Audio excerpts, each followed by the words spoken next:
नमस्कार साथियों।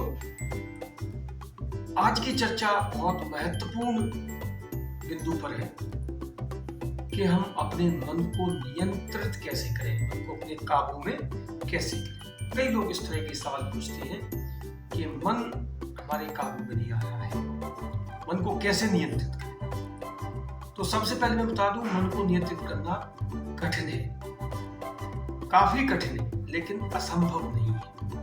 इसे नेक्स्ट टू इम्पॉसिबल कह सकते हैं, लेकिन इम्पॉसिबल नहीं है।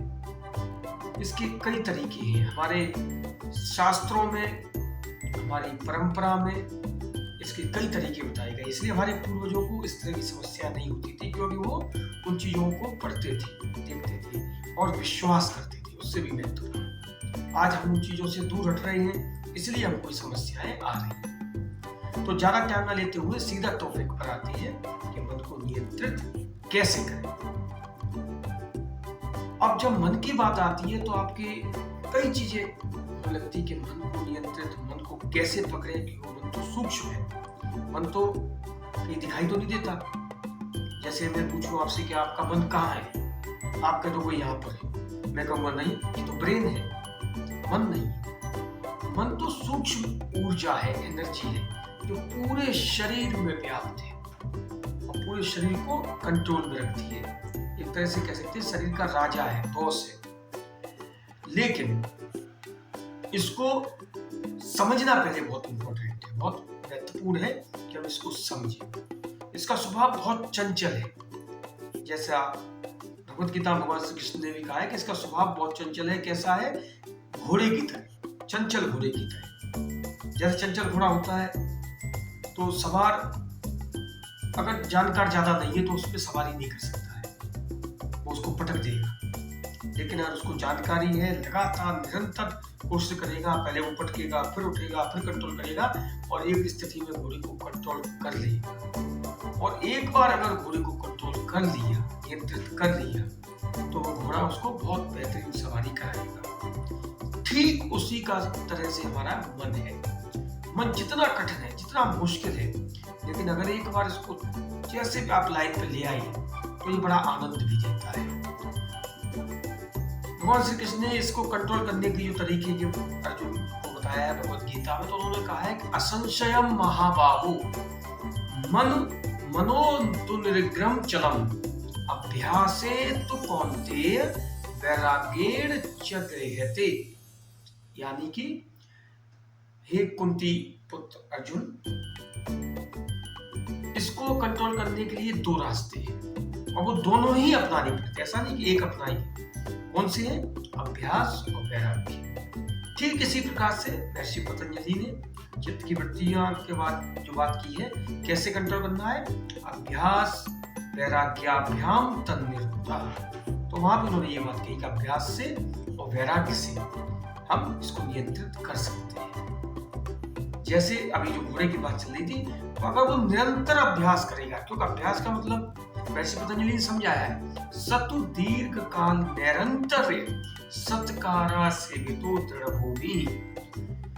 अभ्यास क्या है? जो लगातार कर किया जाए, निरंतर, सतु दीर्घ काल, लंबे समय तक, निरंतर, सत्कार, आदर भाव से, विश्वास के साथ किया जाए तो उसे अभ्यास कहते हैं। तो इस तरह निरंतर सतत प्रयास करके हम मन को नियंत्रित कर सकते हैं। ये बात हो गई हमारे शास्त्रों के अनुसार, या जिसे हम कह सकते हैं सैद्धांतिक बात। अब व्यवहारिक बात में हम इसको कैसे समझें, क्योंकि हम तो सामान्य प्राणी हैं, इतनी गहरी बात हमारे सर के ऊपर से जाती है। तो उसको समझने के लिए पहले क्या है, मन को समझे। क्योंकि किसी को समझे बिना उस पर हम कार्य नहीं कर सकते। तो उसको देखना शुरू करें, उसको देखने की कोशिश करें। इसलिए आपने देखा होगा हमारा पूरा भारतीय चिंतन, हमारी पूरी परंपरा दर्शन पर आधारित है, फिलोसफी पर आधारित है। योग भी दर्शन है, योग भी एक दर्शन है। तो हम देखना शुरू करें। आप किसे दिखना शुरू करें? जो पहले बात आई, मन तो हमें दिखता नहीं। तो मन का जो सीधा संबंध है वो किससे है? श्वास से। जो हमारी प्राण वायु है, श्वास प्रश्वास है, जो हम श्वास ले रही है छोड़ रही है, ये सीधी कनेक्टेड है। अगर पतंजलि महर्षि पतंजलि के शब्दों में कहा गया तो उन्होंने चित्त कहा है। चित्त मतलब मन, बुद्धि और अहंकार का मिश्रित रूप। तो उन्होंने कहा चित्त और श्वास का सीधा संबंध है। तो हमें ऐसा अभ्यास करना है जिससे हमारी श्वास नियंत्रित हो, क्योंकि श्वास तो हमें दिख रही है, कंट्रोल में है, हमें पता है कैसे आ रही कैसे जा रही है। तो अगर उसको नियंत्रित कर लेते हैं तो मन ऑटोमेटिक नियंत्रण में आ जाता है। तो उसके लिए योग के कई अभ्यास, लेकिन उसमें भी मुख्यतः 2 अभ्यास बहुत महत्वपूर्ण है, एक प्राणायाम, दूसरा उससे भी अच्छा ध्यान। प्राणायाम के बारे में उन्होंने हठ योग में लिखा है। हठ योग में आप पढ़ेंगे हठ दीपिका में। सबसे पहले जो अभी मैं श्वास की और मन की चित्त की बात कर रहा था, तो उन्होंने लिखा चले वाते चले चित्तम निश्चले निश्चलम भवेत् योगी स्थानात्वम आपनोति ततो वायुम निरोधेत। यानी कि जैसे जैसे चले वाते, जैसे जैसे हवा चलती है, श्वास प्रश्वास चलती है, चले चित्तम, चित्त भी उसी तरह व्यवहार करता है। निश्चले निश्चलम भवेत्, अगर श्वास निश्चल हो जाए, स्थिर हो जाए, शांत हो जाए, मैं रोकने की बात नहीं कर रहा हूँ, शांत करने की बात कर रहा हूँ, हो जाए तो मन भी शांत हो जाता है। इसलिए अगर योगी को, योग साधकों को स्थिरता चाहिए ततो वायुम निरोधेत, तो अपनी वायु को नियंत्रित करने का अभ्यास करना चाहिए। तो ये बात होगी इसकी। तो हम अभ्यास करें प्राणायाम का और ध्यान का निरंतर। इस वीडियो में इन दोनों के अभ्यासों की चर्चा नहीं करेंगे, वीडियो बहुत लंबा हो जाएगा, लेकिन आप समझ लें कि हम 2 चीजों को कंट्रोल करेंगे, 2 चीजों का अभ्यास करेंगे निरंतर, तो हमारी इस पर कंट्रोल हो जाएगा। तीसरा वैराग्य, दूसरी बात जो कही, अभ्यास और वैराग्य 2 बात बताइए। वैराग्य क्या है? जितने भी दृष्टानुश्रविक श्रविक विषय वितरस्य वशीकार संज्ञा वैराग्यम, जितने भी हमको जो हमारे दृश्य है, जो हमारी इंद्रियों के भोग है, विषय भोग है, वो सब जो है उनसे अपने आप को विड्रॉल करना, अपने आप को काबू में रखना, उसको, उस इंद्रिय को उस विषय के प्रति ना जाने देना, उससे दूर रखना ही हमारा वैराग्य है। क्यों? अभ्यास अच्छा करते हैं, लेकिन अगर वैराग्य नहीं है तो मन तुम्हारा भटक जाता है, क्योंकि यह बहुत चंचल है, इसको स्थिर रखना बड़ा मुश्किल काम है। इसके 2 स्वरूप है। एक बार फिर अभी मन की, क्योंकि हमारा केंद्र बिंदु मन है, तो मन की बात करें तो मन के 2 स्वरूप है, एक है पॉजिटिव, एक है नेगेटिव। आपके साथ डेली होता है, अभी मैं प्रैक्टिकली एग्जांपल के साथ बताऊं। तो अक्सर लोग कहते हैं कि मन तो हमेशा नेगेटिव जाता है, मन हमेशा उल्टे कामों में जाता है, अच्छे कामों में जाता ही नहीं है। वास्तविकता ये नहीं है, वास्तविकता ये नहीं है। आप निर्णय नहीं लेते हो, इसलिए आप नेगेटिव की तरफ तुम्हारा मन चला जाता है। क्यों जाता है? क्योंकि जो नेगेटिव वाला रास्ता है वो मन को सूट करता है, उसके कंफर्ट जोन को सूट करता है, वो उसके हिसाब से काम करता है, इसलिए उसको आसान लगता है, इसलिए वो नेगेटिव की तरफ जाता है। पॉजिटिव वाला क्या है? शुरुआत में उसके अनुकूल नहीं होता, उसको थोड़ा कठिन लगता है, कंफर्ट से बाहर लगता है, लेकिन अंत तो लास्ट में पॉजिटिव वाला ही काम करता है। ये अगर हम समझ जाएं तो हमारा मन पॉजिटिव तरफ जा सकता है। जैसे ये तो वैसे बात आप समझे प्रैक्टिकली, जैसा आप सबके साथ होता है, आपने नोटिस किया होगा, लेकिन कभी इस चीज को गौर नहीं किया, आपके साथ होता है। जैसे आपने कहा कल से मैं सुबह जल्दी जगूंगा, सुबह 4 बजे जगूंगा, जग के अपने सारे काम करके योग अभ्यास करूंगा। तो कभी बात हो रही थी अभ्यास करना है, तो आपने आज दृढ़ निश्चय कर लिया नहीं कल करना है, तो क्या करोगे? आप रात को अलार्म लगाओ, क्योंकि आदत है नहीं जगने की, तो अलार्म लगाना पड़ेगा।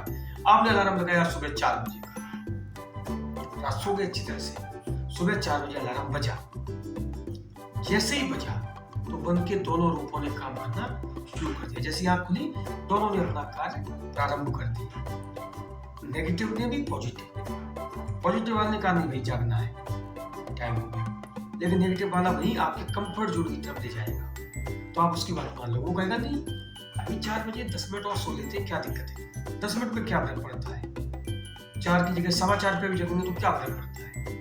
तो आपको वो सूट कर जाता है, आप उसकी तरफ चले जाते हैं, अलार्म बंद करते, सो जाते हैं। फिर वो 10 मिनट आपके कब होते हैं? कम से कम 1 घंटा, 1.5 घंटा, आप उनको दिए 6 बजे, 6:30 बजे, कई बार 7 बजे, तो आपका निश्चय टूट जाता है।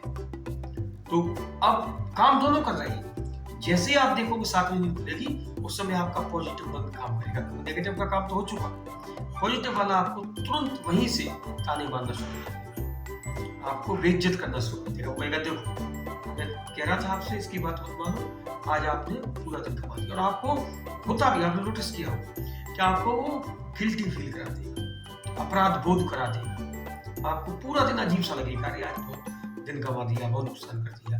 तो कहने का मतलब काम दोनों करते हैं, लेकिन हम उसको समझते हैं।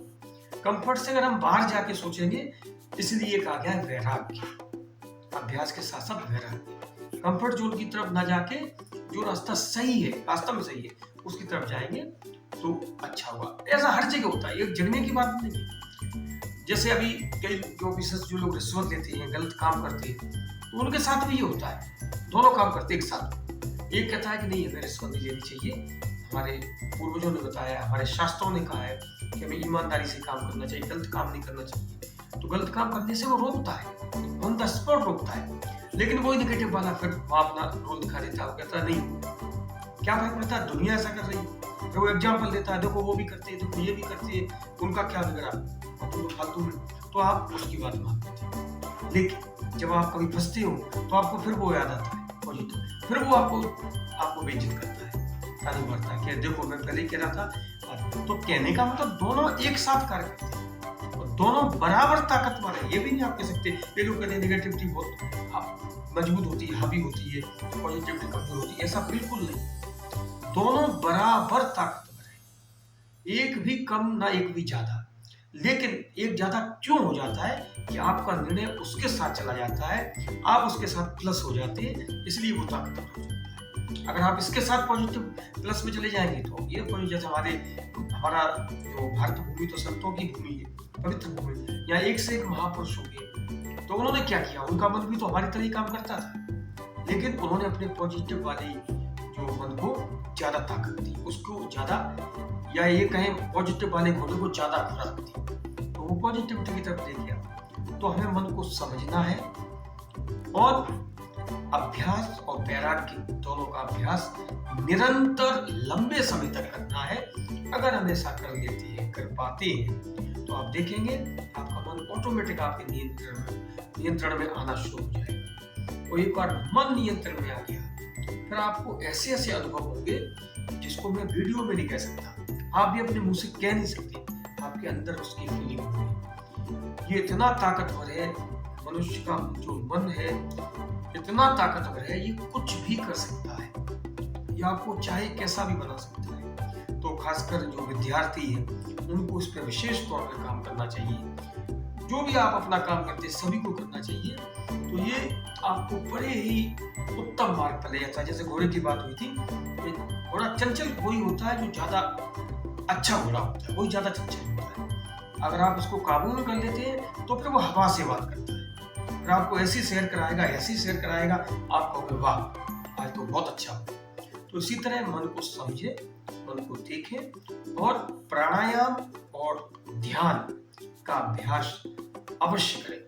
इन दोनों का ही अभ्यास, वैसे सभी योग के अभ्यासों में लिखा गया है कि कुशल मार्गदर्शक के मार्गदर्शन में ही योग का अभ्यास करना चाहिए। देखकर, सुनकर, पढ़कर अभ्यास नहीं करना चाहिए। जो देखा देखी कीना योग, छीजी काया बाढ़ा रोग। तो ऐसा हमें नहीं करना है किसी कुशल जानकार के मार्गदर्शन में। क्योंकि आप प्राणायाम के बारे में आप हठ योग में पढ़ेंगे तो उन्होंने लिखा है तस्मिन् सति श्वास प्रश्वास योर्गति विच्छेद प्राणायाम, वैसे पतंजलि ने लिखा है। हठ योग में लिखा है उन्होंने अथासने दृढ़े योगी, आसन में दृढ़ होने के बाद वशी हित मिताशना, वहां भी देखो वश करने की बात हो रही है, अपनी इंद्रियों को और मिताहार का लगातार निरंतर अच्छा मतलब आहार मिताहार के रूप में लेने की बात की है। वशी हित मिताशना गुरुपदिष्ट मार्गेण प्राणायामान समर्थित, वहां भी गुरुपदिष्ट मार्ग यानी कि गुरु के द्वारा बताए हुए रास्ते के हिसाब से ही प्राणायाम हमारा स्पेशली लिखा है। तो ये योग के लिए कहा गया है कि आपको देख के सुन के नहीं करना है। आप गूगल पे यूट्यूब पे सर्च मार के कर दें तो वो नहीं है, वो किसी जानकार के साथ या ऑथेंटिक जो जानकारी है उसके हिसाब से आप प्राणायाम का और ध्यान का अभ्यास करना शुरू करें। मन का लगातार मन के ऊपर कार्य करें, अभ्यास करें, थोड़ा इंद्रियों को वश में रखने की कोशिश करें, थोड़ा उनसे हटाने की कोशिश करें। एकदम से नहीं होगा, धीरे धीरे धीरे धीरे धीरे उस वैराग्य का अभ्यास करें, तो आप मन को निश्चित रूप से ही अपने नियंत्रण में ला सकते हैं